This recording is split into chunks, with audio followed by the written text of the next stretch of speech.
আসসালামু আলাইকুম। যারা আমার এই ভিডিওটি দেখবেন অবশ্যই মনোযোগ সহকারে দেখবেন। আমাদের বাংলাদেশের এমন ঘটনা প্রতিনিয়তই কিন্তু ঘটে যাচ্ছে।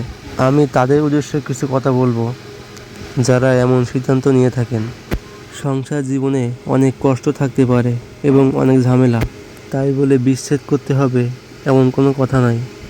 এই বোনটি কাবিনের টাকাগুলো পেয়ে খুবই খুশি, কিন্তু এই টাকাগুলো কতদিন চলবে?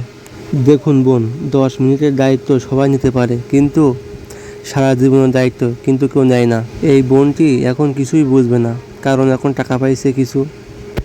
একটা সময় ঠিকই বুঝবে ডিভোর্সের পর কে আপন হয়। একটা মেয়ের স্বামী না থাকলে কোনো জায়গায় দাম থাকে না, সেটা বাপের বাড়ি হোক বা শ্বশুর বাড়ি হোক। স্বামী না থাকলে কখনোই দাম থাকে না। সংসারে অশান্তি থাকবে, আবার মিটে যাবে, কিন্তু এমন কোনো কাজ করবেন না যে সেটা বিচ্ছেদের কারণ হয়।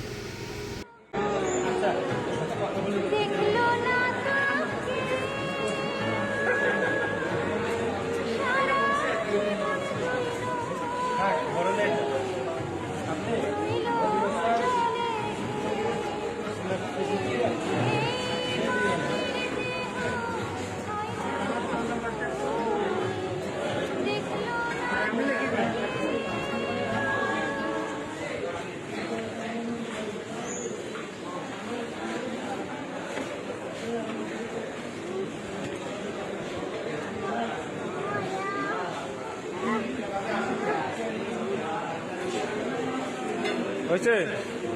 ঠিক আছে, 1 লাখ টাকা। হ্যাঁ, আর বাচ্চাকে দেখতে দিবেন। আপনি আন্তরিকতার সাথে মারামারি যেটা আছে আপনার রাখি ওটা ফেরত দিয়ে দিন, ঠিক আছে? বিপদে বলছি, আপনি টাকা দেবেন কবে বললেন না, এখন দিবেন। আর আপনার শুনেন, বলি শুনেন,